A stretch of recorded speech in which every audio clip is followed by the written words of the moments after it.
When we try speaking to new people, we struggle a lot. And above, you really don't know how to start, how to begin with this. Your intelligence level is way beyond the artificial intelligence and such kind of things that what is fed, what is given to it, it will do that.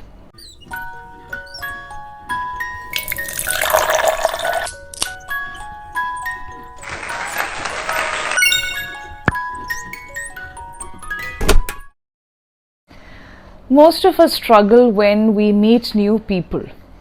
When we try speaking to new people, we struggle a lot. And above all, if the person is proficient in the language, we struggle more. There's a sort of anxiety and fear that's experienced. The same thing could be applied to writing. What if you're drafting an email and you're trying to send something to a person you don't know, or you don't know much about the company? It could be possible that you have just met the person once and you really don't know how to start, how to begin with this. Okay, so today's form of communication is email. You could be struggling with writing emails not only because you have this problem with words, vocabulary, sentence formation and language. It could also be because you have to pay attention to your communication skills. As I always tell you, communication skills is different from language. Proficiency in the language is different. If a person is good with language, it doesn't mean that he or she could also be good with communication skills. These are two different aspects.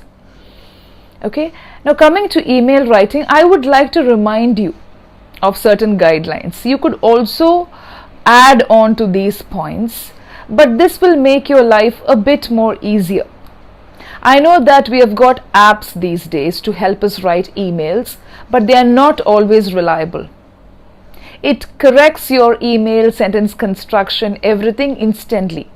You may not always pay attention to the problem that you are facing. Today we have got a lot of platforms, we have apps. What we want is just correct me, get my work corrected, I have to submit this, that's all. We are not very much interested in developing our skills. In order to cross-check what's happening with the app, in order to cross-check why the app is correcting you, you need to have some knowledge, right? If not profound knowledge, you need to know why the app is correcting. What if you don't have access to the app all the time? We are organic, and if you really practice, your intelligence level is way beyond the artificial intelligence and such kind of things that we are always depending on. If we have less time, if things are way beyond our control, definitely you can take the help of these apps and these tools, but never become dependent because they are not always reliable. Reminding you these points, let me begin today's video. This is Renee Rose Matthew. Thank you for joining me again, and welcome to all the new subscribers. Now, when you write emails, keep all these guidelines in mind, and it's going to be really easy. With practice, I think formal emails are way beyond what we think. It's easier to handle. You know that the person with whom you are trying to communicate is not very familiar. You could have met the person once or twice. So I'll give you all the possibilities and options here. The first thing that you have to keep in mind is greetings. I've seen a lot of emails beginning like this. Hello, what's up? No. We have got formal emails, informal emails, and semi-formal emails.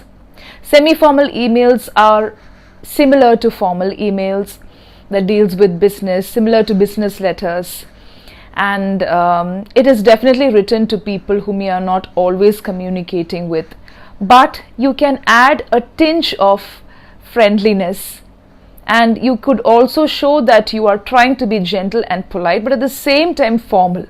So what I'm trying to tell you is it will have both the elements of formal emails and informal emails. For example, you could add lines like good afternoon, good morning, hope you're doing well. And then you go directly into the matter. You may not be familiar with this person. So these are some of the points that you have to keep in mind when it comes to formal emails and semi-formal emails. Always begin your email this way. Dear Mr., Mrs., Miss, and you need to put the name, or dear sir or madam. You're trying to be formal. It's not just about being polite, but being formal and professional is very important. Okay, the next comes introduction. If you're not known to the person, if you're representing the company, and specifically if you're not known to the person, you need to introduce yourself. You need to tell who you are. I've seen people copy pasting the culture, the history, and everything about the company. It's okay to add a website address or something like that, but don't copy paste and make the email an essay. Okay, you can brief, you can just give 2 or 3 lines specifically about who you are and where you're writing from, because the reason comes later. Okay, so this is, you can give your name, or I am, give your name, and I am writing from this particular department. I am the head of this particular team, the department of chemistry, if you're writing from an institution. Okay, so just introduce. I'm just giving you basic structure. You can always improvise. And another possibility is, suppose you have met the person once and you just want to help the person recollect, the recipient to recollect who you are. You can write I am, you can give your name and 1-line detail. Details could be given, after which you could help the person recollect the previous meeting. And if you have received an email, you can always thank the person for sending the email, receive the email, thank you, or thank you for sending me this email. Okay, something like that. And then help the person recollect. It was a pleasure meeting you during that particular event. Give the date, the place also, to help the person recollect. If you had a conversation also, you can mention 1 line about it, about a project or receiving the samples or something like that. So it's just to recap the previous conversation or the previous mode of communication, whether it's offline or online.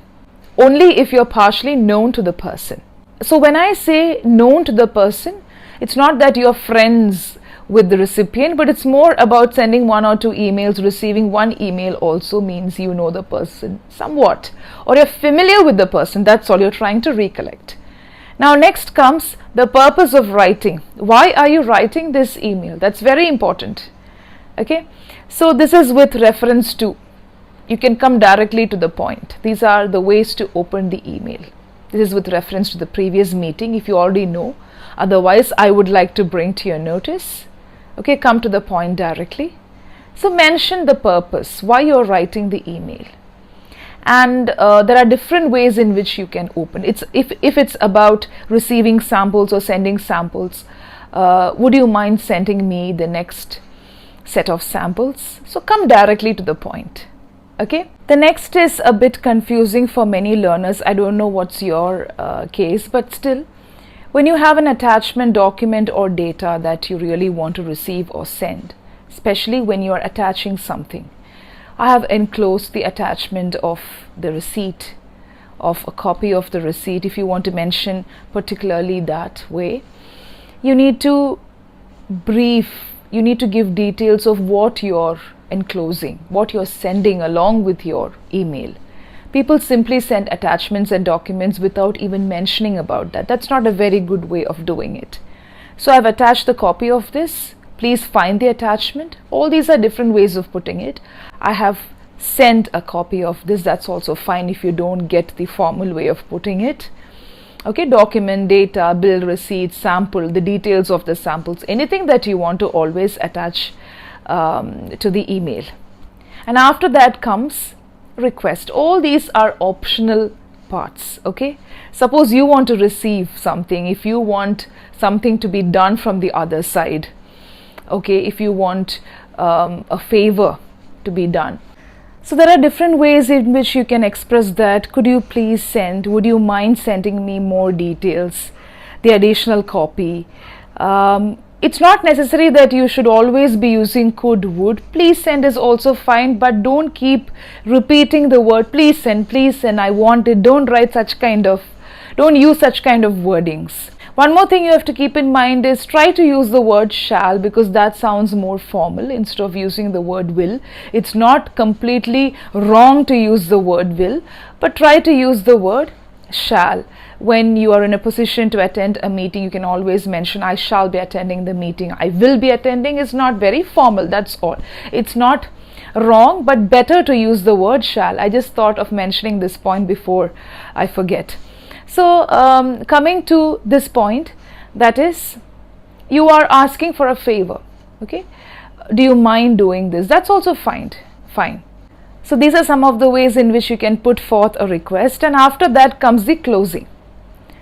We have a cliched way of closing, I'm looking forward to hearing from you, but before that, please feel free to contact me for further inquiries and other details if you want to mention that. Otherwise, do not hesitate to contact me, or simply you can write, do contact me if you need further assistance. There are different ways in which you can show that you're accessible and approachable by giving the contact number. It's not just about mentioning the contact number. Even when you ask for email details and contact number, I think there is a way to put it forward. It is like interfering with the personal space of a person. So you need to be polite, and if the person is not complying and not willing to share it with you, then it's okay, whether it's formal or informal. That's why I asked you to not always use the word please, please, please, I want it, I need it, and such kind of things, because when you're asking for a favor, you should be polite. At the same time, understand the space of the person, whether it's formal or informal. There are certain things that we need to respect. There are certain things that we need to pay attention to while writing and including points in the email. And after that, I'm looking forward to hearing from you. I'm looking forward to working with you. All these are different ways of expressing your gratitude and anticipating. You can also write anticipating a favorable reply, anticipating a timely response. If you are asking for some samples or something to be done within a stipulated frame of time, then you can always speak about the response. Okay, see, if it is a priority, definitely the person, the recipient, or the group, the team will respond. Otherwise, no, they won't. So what I'm trying to tell you is, even in real life, you don't have to keep pleading and begging if you want something to be done. Remember that there's always a purpose when you're rejected and when you are not accepted. You don't have to be disappointed for life, okay, because certain disappointments lead to very good appointments. Okay, just believe in that and keep these pointers in mind when you're writing emails. And along with that, remember that you need to sound professional. Sounding professional doesn't mean you have to be always serious about what you're trying to convey. It's more about the way you put it forth, because the person is not seeing you. This could be the first form of communication, and it really creates an impression. So don't try to impress the person by using flamboyant language and something that's so progressive and artificial. Because today the trend is to always use advanced form of words and language. No, that's not the only way in which you can express. That's a wrong method of teaching also. I'll be doing another video on teaching English teachers and today's trend that you need to be really focusing on. But pay attention to this. And next time you could be meeting the person online, or maybe in person, physically also you could be meeting. So the other person, the other side of the communication shouldn't feel that, oh, that was all artificial. Okay, try to give the best, but at the same time try to sound very natural and professional, and include all the details. Before clicking the send button, you need to check your address. That will be automatically filled, but otherwise also keep checking everything again and again, because you cannot always trust technology. The recipient's address, whether you have mentioned all the details, check for spelling errors. I know that you always keep your dictionaries on, but still manually also check it's good, because sometimes Grammarly and all the other apps that we have got may not be able to understand or really reason out the context and correct you, because this has happened to me. When I write certain context, I know that it's correct, but according to modern English and according to certain I wouldn't call it rules, but certain syntactical structures. The app may try to correct your sentence, but maybe the sentence is already correct according to the context. So reasoning out, distinguishing, all these things cannot be done by an artificial app. Okay, what is fed, what is given to it, it will do that. But even the creators claim that it can be inaccurate, it can go wrong, there are possibilities, but they try to always give the best output. So keep these points in mind while drafting emails, and I hope that it really helps you.